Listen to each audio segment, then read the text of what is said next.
Welcome to your quick guide on speaking Chinese like a native. In just 3 minutes, you'll learn essential phrases that will elevate your conversational skills. Let's dive right in and unlock the beauty of this fascinating language.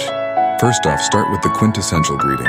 Ni hao, meaning hello. It's universally understood and a great conversation starter.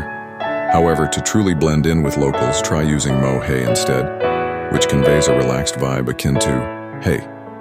Now for first-time encounters, opt for ni hao. If you're reuniting with a friend, switch it up to mo for a casual touch. These simple adjustments can make interactions feel more authentic and friendly. Next, let's explore the delightful world of food. An indispensable phrase is 我饿了. 我饿了. I'm hungry. But to express a deeper craving, say 我饿死了, 我饿死了, which translates to I'm starving.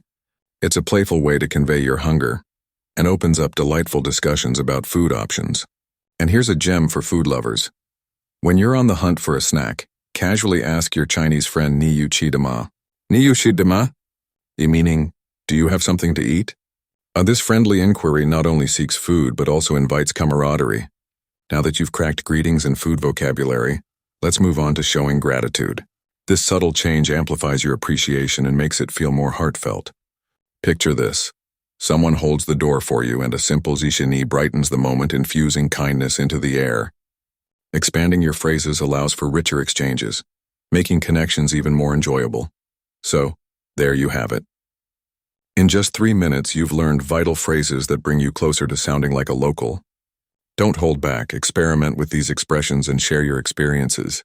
And remember to tune in for more engaging content that helps you master Mandarin.